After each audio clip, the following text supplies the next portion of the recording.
Shalom saudaraku, jumpa lagi dengan kami di Midweek Online Service. service.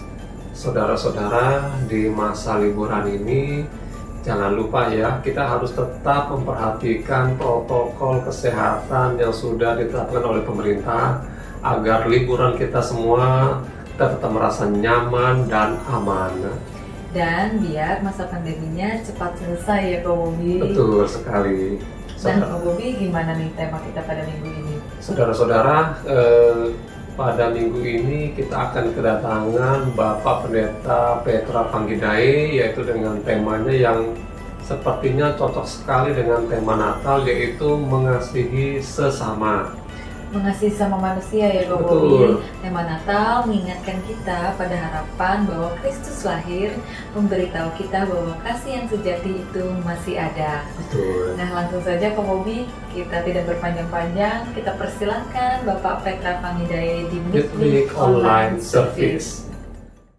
Shalom saudara-saudara, saya senang sekali bisa berbicara secara khusus menyampaikan firman Tuhan ini menjadi satu refleksi kita untuk menutup tahun 2020. Terima kasih untuk GBI MOI yang telah memberikan saya kesempatan secara khusus untuk menyampaikan isi hati Tuhan. Nah, sebelum kita akan memulainya, mari kita bersatu dalam doa. Bapa di surga, terima kasih untuk kebaikan-Mu, bahwa kami tidak terasa kami ada di penghujung tahun 2020. Pasti kami tahu ada maksud Tuhan di dalamnya. Sehingga lewat goncangan, lewat pergumulan, terjal yang begitu luar biasa, kami tetap melihat pertolongan Tuhan selalu hadir. Karena itu ya Bapak, siapapun kami yang mengikuti ibadah online ini pasti diberkati Tuhan. Tuhan berbicaralah bagi setiap kami masing-masing. Di dalam nama Tuhan Kristus, kami berdoa dan mengucap syukur. Haleluya. Amin. Saudara, hari ini kita akan berbicara tentang mengasihi sesamamu. Nah, ini adalah hal yang menarik karena momentum Natal plus momentum juga tutup tahun, saudara. Nah, bicara tentang mengasihi sesamamu ini begitu banyak di dalam Alkitab disampaikan, saudara. Jadi memang di Alkitab dikatakan, kalau kamu mengasihi orang yang mengasihi kamu itu hal yang biasa. Tetapi justru orang yang membenci kamu tetap mengasihi orang itu luar biasa. Nah, kalau ada orang yang berbuat jahat kepadamu, bukti ini dari kasih itu. Jadi kamu harus berbuat baik kepada orang itu. Sehingga dengan engkau berbuat baik, engkau akan taruh bara api di atas kepala orang itu. Dan janganlah berjumu-jumu untuk berbuat baik. Di kalimat yang lain, jikalau engkau mau mengasihi sesamamu, maka sepertilah dirimu sendiri. Nah, ini sangat kompleks sekali dan sungguh sangat indah untuk kita menggalinya lebih dalam lagi. Kita bicara tentang mengasihi sesamamu. Nah, hal yang sangat fundamental yaitu ada di dalam Matius pasal yang ke-22, saudara-saudara sekalian, yaitu ayat yang ke-37, saudara, sampai dengan ayat yang ke-40. Jadi ini adalah bicara tentang hukum yang terutama. Kalimatnya begini, dari ayat 36. Guru, hukum manakah yang terutama dalam hukum Taurat?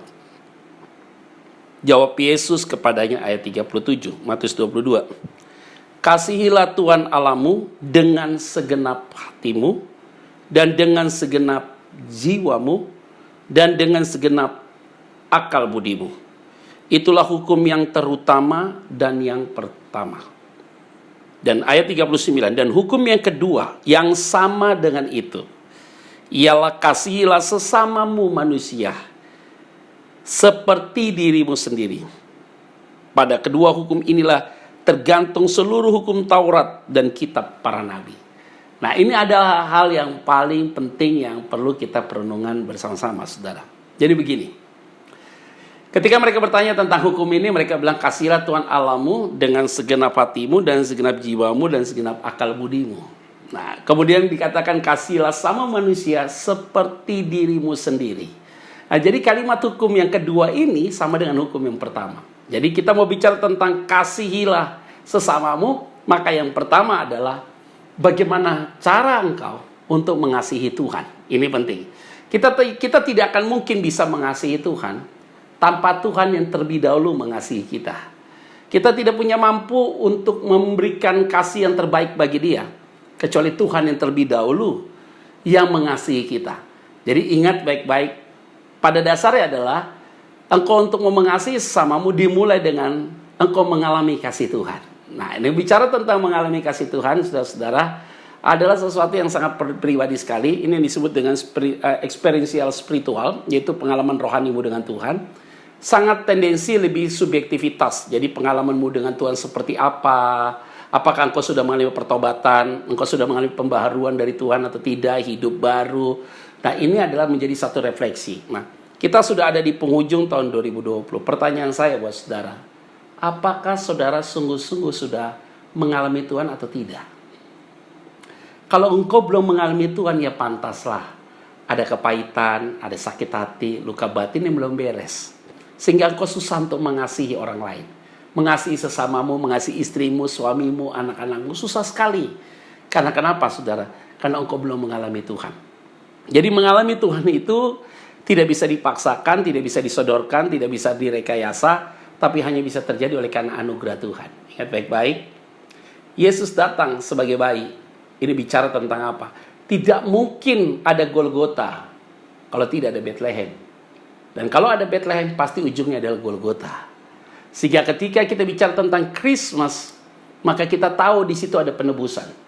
Nah, penebusan itulah karya Allah buat saudara dan saya.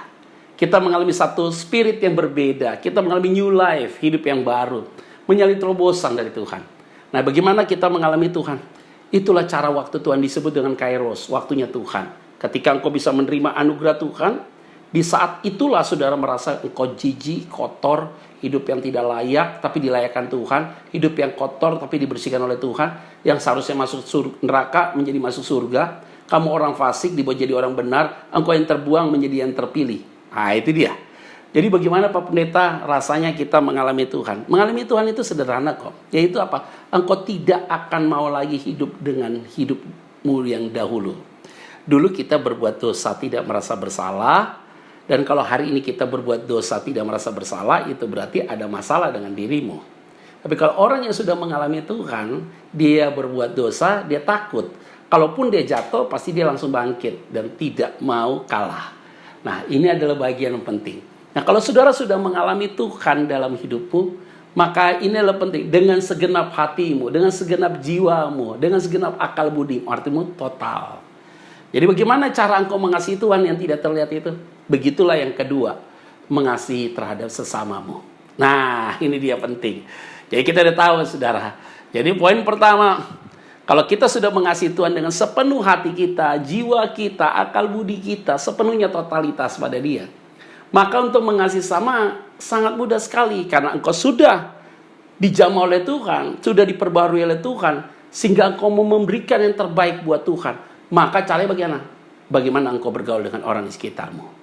Ini penting sekali. Nah, ketika engkau mengasihi sesamamu, itu berarti ada juga bagian yang penting. Yaitu apa? Engkau tidak lihat lagi dia siapa. Warna kulitnya, strata ekonominya, sosialnya, pendidikannya, tidak dilihat. Karena kenapa? Kendati dia ada, yang paling penting dia ada dalam dunia, maka engkau harus mengasihi dia. Tidak pilih-pilihlah, saudara. Nah, ini saudara-saudara yang saya kasih di dalam nama Tuhan Kristus. Kita mulai introspeksi diri kita masing-masing. Apakah kita sudah tulus mengasihi sesama kita? Jangan-jangan kita tidak tulus mengasihi mereka. Kalau orang tulus itu nggak perlu dibicarakan. Tapi lihat dari cara hidup dia, bagaimana dia berbuat sesuatu yang baik. Nah, ini adalah menjadi bagian penting. Yaitu apa? Engkau tidak akan menjadi orang yang sangat egois. Engkau tidak menyendiri, mengisolasi dirimu. Tapi engkau menjadi orang yang mau bersosialisasi. Yang bagaimana hidupmu berdampak bagi banyak orang. Nah, jadi ketika engkau mengasihi sesamamu, maka tidak boleh ada kepahitan. Nah, ini penting sekali. Saudara, saya mau sampaikan, Alkitab berkata dalam 1 Yohanes pasal yang ketiga, jelas sekali. Kalau engkau membenci saudaramu, engkau sama saja seperti pembunuh manusia. Aduh Pak Pendeta, saya pernah disakiti Pak. Oke, kalau engkau disakiti oleh sahabatmu, engkau langsung mengampuni dia. Tapi engkau tidak dipaksa untuk mempercayai dia kembali. Pak, mungkin nggak Pak saya dapat melupakan apa yang pernah dia lakukan sama saya? Tidak mungkin bisa melupakan. Sudah pasti teringat dalam pikiranmu bahwa orang itu pernah menyakiti saudara. Pasti teringat dalam pikiranmu. Tapi yang menjadi bahaya apa? Kamu ingat, kamu simpan dalam hatimu. Itu yang paling bahaya. Kalau ingat iya, oh itu orang itu pernah lukai saya. Pernah. Tetapi kalau ketemu di mall, ketemu di mana, engkau tetap tegur dia. Dulu dia sahabat saya. tapi sekarang dia jadi teman saya. Artinya tidak dapat dipengaruhi, saudara. Jadi artinya begini, kita pernah dilukai, tapi jangan menyimpan kepahitan itu. Nah, ingat baik-baik ya, jangan jadi orang yang bodoh. Ampunilah mereka-mereka itu. Sehingga ketika engkau mau mengampuni mereka dengan tulus, berkat Tuhan ada saja. Pantas saja selama tahun 2020 ini, engkau melihat di depan mata berkat itu harus dapat hilang. Pintu yang harusnya terbuka tertutup kembali. Kayaknya susah banget ya Bapak Pendeta. Hatimu belum pulih. Kalau hatimu sudah pulih, baik. Ya kalau kita punya kepahitan dengan sesama kita, bagaimana engkau bisa mengasihi Tuhan dengan tulus? Karena pada saat engkau mengasihi Tuhan, engkau tidak akan mau menyimpan kesalahan orang lain. Nah, saudara-saudara, menjadi refleksi kita menyambut tahun baru, yaitu kita mulai sadar diri ya, bahwa jangan sia-siakan pengorbanan yang mana Tuhan sudah memberikan anak yang tunggal buat saudara dan saya. Dia bukan hanya menjadi manusia, tapi dia taat sampai mati di atas kayu salib. Ini adalah sesuatu yang tidak bisa digantikan oleh siapapun, tapi dia bisa melakukan hal itu bagi saudara sekalian. Nah, jadi bagaimana Pak Pendeta caranya saya bisa mengampuni orang itu? Kalau orang itu sudah meninggal, bagaimana Pak Pendeta? Oh, itu lebih parah lagi. Kalau dia udah meninggal ya saudara jangan punya kepahitan. Orang itu udah nggak ada Pak, tapi kalau orang itu masih hidup bagaimana? Kamu ampuni dia. Tapi bukan berarti engkau memusuhi dia. Nah, ingat baik-baik. Tidak akan mungkin engkau dapat berkat dari Tuhan. Engkau tidak akan mungkin bisa melihat kebesaran Tuhan kalau hatimu masih tersimpan sesuatu yang tidak baik. Ini penting kita pemberesan, ya saudara-saudara ya. Ketika kita mengalami pemberesan daripada Tuhan, hidup kita makin indah dalam Tuhan ini, saya yakin dan percaya kok Tuhan akan lakukan perkara-perkara yang besar. Ingat baik-baik, tidak boleh membenci dan tidak boleh sedikit pun menyimpan sakit hati itu. Nah, ingat baik-baik, waktu masuk ketika Petrus bertanya, Tuhan, berapa kali aku harus mengampuni orang itu? 70 kali 7 kali, 490 kali. Artinya dalam 1 tahun 365 hari. Tuhan bilang 490 kali. Artinya apa? Tanpa batas engkau mengampuni dia. Ini cerita sedikit, saudara ya. Saya masih teringat cerita kurang lebih ini, masih ingat saya. 10 tahun yang lalu, saudara, ketika istri saya sedang mengandung anak yang kedua, kami tidak punya kesalahan apapun dengan seseorang karena kita ada pelayanan di badan misi. Nah, singkat cerita, akhirnya di bulan Desember tepatnya ya saudara, sebelum di akhir bulan Desember, itu di pertengahan dia panggil saya ke ruangannya, pimpinan saya, dan kemudian dia bilang bahwa saya tidak lagi ada di pelayanan itu. Maka fasilitas saya diambil. Kesehatan saya diambil, ya, tunjangan kesehatan, tunjangan istri, tunjangan saya, dan segala macam hilang. Fasilitas-fasilitas yang menyertainya tidak ada lagi. Saya lagi bertanya kenapa ya dia lakukan itu. Istri sedang hamil besar, dan kemudian rekening kami juga tidak mengalami satu peningkatan. Artinya kami tidak punya simpanan uang yang banyak. Nah, singkat cerita saudara, saya harus pulang ke rumah. Ketika dapat informasi itu saya harus pulang ke rumah. Sampai di rumah, saya mau ceritakan sama istri saya sedang hamil besar itu, saya takut saudara, takut dia stres, nanti mempengaruhi ke bayi. Jadi saya tahan ini, sungguh-sungguh saya dalam pikiran saya, padahal orang ini saya sudah anggap dia sebagai keluarga, sudah sebagai orang tua saya lah saudara. Dan kemudian akhirnya saya bilang, aduh kenapa ya, saya salah apa begitu ya. Nah, tidak mudah saudara. Jadi saya pulang, saya ambil sepeda motor saya, dan kemudian saya pergi ke satu tempat kolam berenang itu saudara, dekat rumah saya. Dan akhirnya saya ke kolam berenang itu karena belum tutup. Saya taruh kaki saya di situ, saya lihat, aduh, rasanya sakit sekali saudara. Saya bilang, Tuhan tolong saya ya. Ini bagaimana saya bisa dapat melepaskan hal-hal yang dalam hati saya nih. Nah saudara, saat itu saya harus berdoa. Yang saya doakan adalah nama dia. Nah itu tidak mudah sekali. Kita berdoa kepada orang yang pernah menyakiti kita, itu sangat sulit sekali. Yang pernah lukai kita, itu sangat sulit sekali. Atau yang pernah mencelakai kita, menusuk kita di belakang, dan dia melakukan sesuatu yang tidak baik, kita tuh sangat berat sekali. Ya saya berdoa saudara, waktu saya berdoa begitu air mata saya jatuh. Di saat itulah saya benar-benar sungguh-sungguh mengalami kelepasan saudara. Beban itu lepas sekali. Baru setelah beban itu lepas, akhirnya saya pulang ke rumah, saya ceritakan sama istri saya, mau dengan jujur. Kenapa? Karena saya sudah merasa bahwa beban itu lepas dalam diri saya. Ketika saya bicara sama istri saya langsung responnya saudara unik sekali. Udahlah Pak, nggak apa-apa, nanti ada berkatnya sendiri. Waduh, kaget saya, kenapa saya nggak ngomong dari awal gitu ya saudara. Karena kalau saya ngomong dari awal, pikiran saya, dia stres, saya juga stres, jadi kacau gitu loh. Tiba-tiba yaudah Pak, dia naik ke lantai 2, dia nangis. Dia benci sekali dengan keluarga itu. Ternyata dia hanya senang di awal, terakhir enggak hati. Waduh, tapi saya bisa kuatkan dia. Ya udah dibebaskan. Tapi Tuhan tidak sampai di situ saudara. Untuk menguji hati saya. Saya kasih tahu misalnya kita harus mengampuni keluarga ini, orang tua ini kita harus ampuni. Dan akhirnya kita berdoa sama-sama. Saya sudah mengalami pemulihan, istri saya mengalami pemulihan.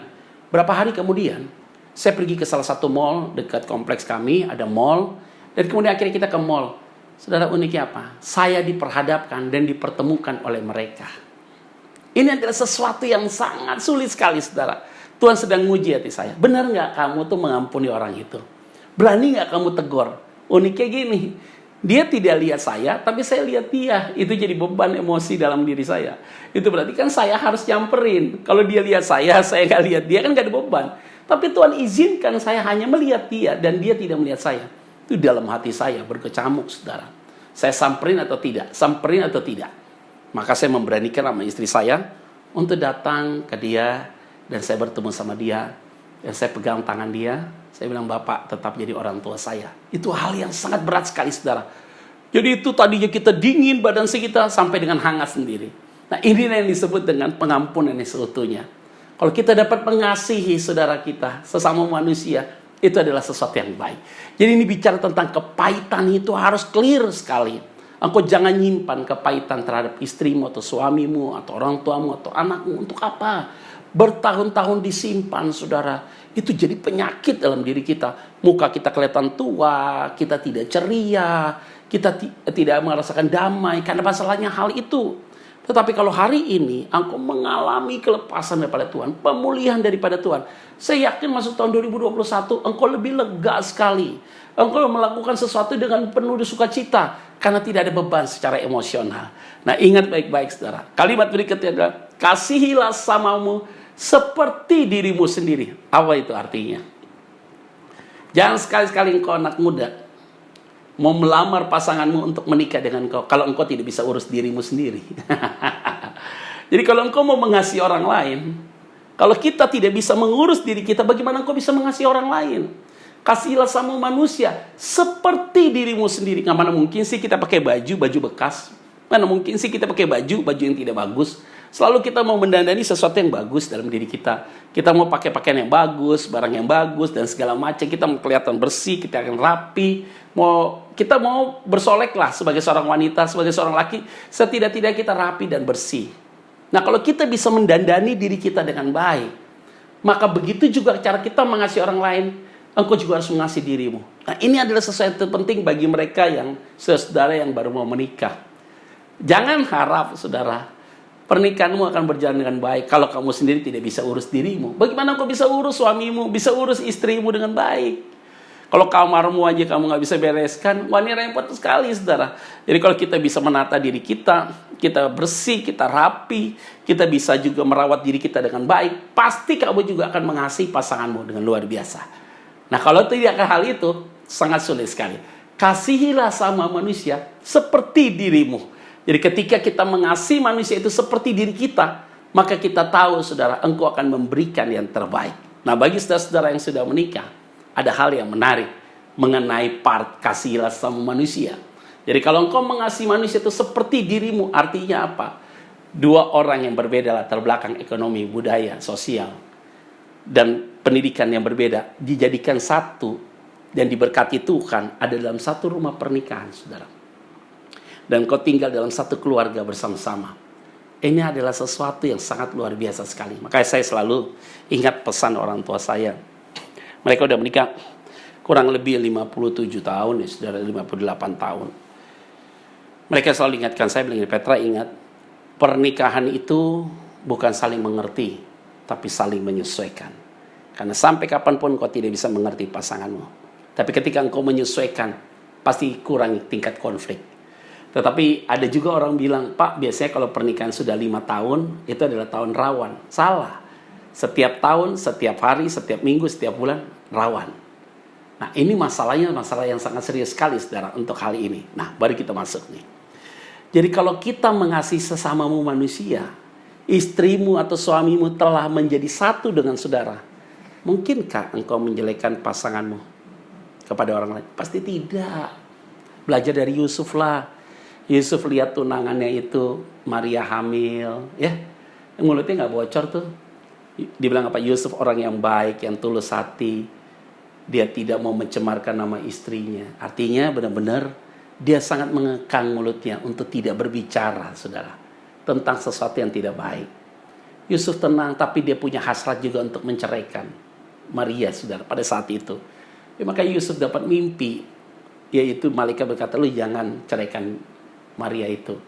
Ingat, ambil dia. Akhirnya benar-benar Yusuf ambil dia sebagai istri. Dan hebatnya apa? Yusuf tidak tanya sama Maria, Maria, kamu hamil karena pekerjaan Roh Kudus kan? Tidak. Yusuf langsung ambil dia, punya rasa tanggung jawab yang luar biasa. Nah, ini adalah menjadi satu hal yang paling penting bagi kita semua. Belajar, saudara, untuk mengekang diri. Kamu istrimu, kamu ceraikan di depan orang banyak. Kamu ceritakan tentang kelemahan pasanganmu kepada banyak orang. Itu berarti engkau sedang menjelekkan dirimu. Kalau engkau tidak mau menjelekkan pasanganmu, maka di saat bersamaan engkau tidak mau menjelekkan dirimu. Saya selalu lihat begini. Anak kita seperti apa, itulah kita orang tuanya. Maka anak itu menjadi sebuah miniatur kecil untuk memberikan gambaran tentang orang tuanya. Nah, kalau kita tahu bahwa anak-anak kita demikian, maka kita menjadi satu contoh. Nah, saudara-saudara yang saya kasih di dalam nama Tuhan Kristus, jangan membuat dosa turunan itu turun ke bawah. Kita harus patahkan. Segala kepahitan, sakit hati, luka-luka batin harus diselesaikan. Jadi suami istri mulailah berdamai hari-hari ini. Kalau kita tidak berdamai, maka dampaknya sangat serius sekali untuk waktu yang akan datang. Dan ingat, saya mau sampaikan bagi kita, mana mungkin kau bisa tidur satu kamar dengan orang yang kau sakiti, atau engkau sedang terluka dengan orang itu. Untuk apa? Maka selalu ada teman-teman bilang begini, Pak, saya sama suami saya, sama istri saya ini, kondisinya adalah saya karena ada anak-anak aja Pak, kami mempertahankan pernikahan ini. Itu bahaya sekali, saudara. Kamu akan tinggal sama mereka seumur hidup sampai Tuhan memanggil kita. Maka kita tidak boleh sampai hal itu muncul, saudara. Karena kenapa? Ini hal yang paling penting sekali. Yaitu kita tidak boleh hal itu terjadi dalam hidup kita. Ya Pak, saya tidak saling mencintai lagi Pak, tapi saya punya status pernikahan. Nah, itu bahaya sekali. Yang paling lebih bahaya lagi, saya saling mencintai Pak, tapi tidak punya hak untuk memiliki. Lu selingkuh namanya kalau begitu. Nah, ini adalah hal yang paling penting yang saya harus ingatkan bagi kita. Baik tadi yang sebelum menikah, baik yang sudah menikah. Nah, bagaimana yang belum menikah? Dalam pengertian dia mengambil keputusan sebagai single atau selibat. Ingat baik-baik. Engkau dipanggil untuk tidak menikah. Tapi bukan berarti engkau tidak bisa mengasihi sesamamu. Engkau mengasihi sesamamu itu bukan berarti harus memiliki. Tapi engkau mengasihi siapapun. Karena Yesus datang mengasihi kita bukan ketika kita hidup di dalam kebenaran. Bukan. Tapi dia mengasihi kita ketika kita hidup di dalam dosa. Maka dia mengasihi kita. Maka status kita berubah menjadi orang benar. Maka ketika Yesus datang ke dalam dunia, dia ingin membereskan dunia ini. Maka firman Tuhan katakan apa? Dia yang kaya rela menjadi miskin karena kita. Supaya kita yang miskin menjadi kaya karena dia. Hebatnya apa? Dia yang tidak mengenal dosa menjadi mengenal dosa karena kita. Kita yang tadi hidup dalam dosa menjadi tidak berdosa karena dia. Itu bicara tentang mengasihi yang tanpa batas. Unconditional love. Mengasihi tanpa syarat. Nah, saudara-saudara yang saya kasih di dalam nama Tuhan Kristus, saya punya keyakinan bahwa di tahun-tahun ke depan ini, yaitu tahun 2021, ketika engkau mau mengasihi orang-orang itu yang membenci engkau, engkau akan terus diberkati Tuhan. Ingat baik-baik, saya mau sampaikan bagi kita, kalau ada orang yang mau mati untuk orang benar itu luar biasa. Tapi banyak orang mau mati untuk orang baik, kata firman Tuhan. Kalau orang lain membenci engkau membenci kembali. Apa bedamu dengan orang di luar? Jadi saudara, itu yang tadi saya sampaikan bagi kita semua. Saya akan memberikan kesimpulan saudara dari khotbah ini. Yaitu yang pertama, engkau tidak akan mungkin mengasihi Tuhan kecuali Tuhan yang mengasihi engkau. Dengan Tuhan mengasihi engkau, maka engkau mengasihi dia. Bagaimana engkau bisa mengasihi dia? maka Tuhan datangkan orang-orang yang bersama dengan saudara. Maka engkau harus mengasihi mereka. Ketika engkau mau mengasihi mereka, maka engkau harus berani mengampuni mereka kalau mereka pernah sakiti engkau. Tapi ketika engkau mau mengasihi mereka di saat bersamaan, firman Tuhan katakan, maka engkau juga harus mengasihi dirimu. Artinya, engkau bisa urus dirimu dengan baik supaya engkau bisa mengasihi orang lain. Nah, ini adalah poin penting bagi kita semua. Baik saudara yang sedang berpacaran, mulai tata dirimu. Baik saudara yang sudah menikah, mulailah saling berdamai satu dengan yang lain. Baik saudara yang belum menikah atau sudah mengambil keputusan untuk tidak menikah, hidupmu dengan Tuhanlah. Maka ingat, bukan berarti engkau tidak bisa mengasihi samamu. Tuhan tempatkan orang-orang untuk menjadi objek engkau mengasihi mereka. Nah, saudara-saudara yang saya kasih di dalam nama Tuhan Kristus, pesan saya masuk tahun 2021, kita akan lihat kebesaran Tuhan. Hal yang tidak beres sudah dibebaskan kita di tahun 2020. Supaya kita mengalami lompatan-lompatan yang luar biasa. Sehingga kita bisa melihat kebesaran Tuhan dalam hidup kita. Nah, saudara-saudara, saya mau sampaikan bagi kita, selamat Natal tahun 2020 dan selamat tahun baru untuk masuk tahun 2021. Tuhan pasti memberkati kita. Mari kita bersatu dalam doa. Bapa, terima kasih untuk setiap kebaikan-Mu, setiap kami Tuhan, yang mengikuti ibadah ini satu persatu di lawa Tuhan, dijamah Tuhan, dan telah mengalami pemberkatan daripada Tuhan, diberkati oleh Tuhan. Oleh karena itu Tuhan, untuk masuk tahun 2021 Tuhan, kami melihat kebesaran Tuhan luar biasa pastinya. Tangan Tuhan tetap memegang kami. Matamu akan melihat kami dari awal tahun sampai dengan akhir tahun. Diberkatilah jemaat Tuhan. Di dalam nama Tuhan Kristus, kami berdoa, yang sakit disembuhkan, yang lemah dikuatkan, yang punya beban hidup, apapun yang berat dilepaskan oleh Tuhan. Sehingga kemerdekaan terjadi.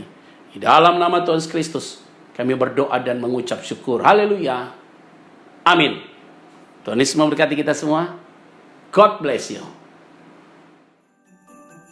Nah, luar biasa sekali ya Kak Bobi, kita sudah dengar khotbah yang begitu indah dari Bapak Petra Panggidae.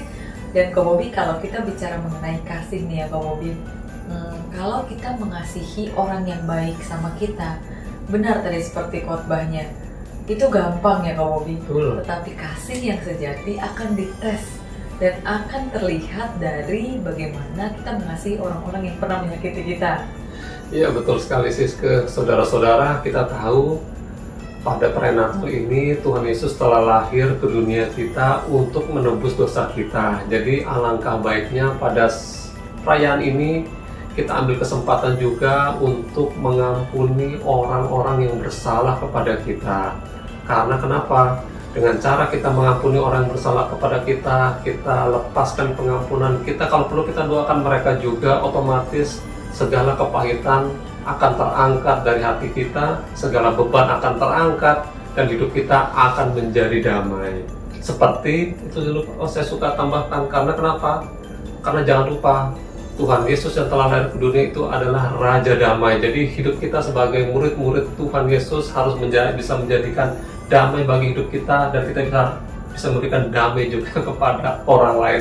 Betul sekali Kak Bobi, luar biasa. Dan memang kita tahu sekarang kita sedang ada di masa pandemi ya Kak Bobi. Berbagai keterbatasan ada di hidup kita, bahkan kita juga tidak bisa kemana-mana. Mungkin ada yang berpikir bagaimana cara kita berbuat kasih, tapi menurut saya justru di masa pandemi ini kita harus lebih dengan berbagai cara tetap melakukan kasih. Betul sekali Siske. Mungkin pada saat pandemi ini banyak orang berpikir, waduh saya di rumah saja, waduh mungkin saya berkat agak berkurang, saya tidak bisa berbagi kasih kepada orang lain. Menurut saya Siske, kita harus bisa berbagi kasih kepada orang lain dengan bermacam-macam cara. Kita bisa berbagi kasih dengan memberikan berkat kepada orang lain, atau kita bisa berbagi kasih dengan menyumbangkan tenaga kita, atau kalau memang kondisi kita sedang sangat terbatas, paling tidak kita bisa berbagi kasih dengan mendoakan orang-orang lain. Betul, luar biasa ya Kak Bobi, bahkan kita bisa selalu mendoakan orang-orang lain. Betul. Dari dalam rumah dengan tulus mengasihi, mendoakan dan memberkati orang lain dari dalam rumah ya Kak Bobi. Sekali. Luar biasa. Nah, di malam yang indah ini mungkin sekian dulu pertemuan kita. Terima kasih buat Bapak Pendeta Petra Panggidae untuk khotbahnya yang sangat memberkati. Betul. terus menjadi berkat, terus mewartakan Injil dan diberkati dimanapun berada. Amin. Baik Ko Bobby, kami segenap tim Mitbik Online Service mengucapkan Selamat Hari Natal dan Tahun Baru. Biarlah damai sejahtera, sukacita dan berkat Tuhan selalu beserta kita sekalian. Amin. Sampai jumpa. Prayer request and praise report. Saudara dapat mengisi permohonan doa saudara dengan melakukan scan QR code yang muncul di layar, atau saudara juga bisa ketik link URL pada browser laptop saudara atau pada smartphone saudara. Doa yang dijawab oleh Tuhan, saudara juga bisa menuliskannya pada praise report, dan itu pasti akan memberkati kita semua.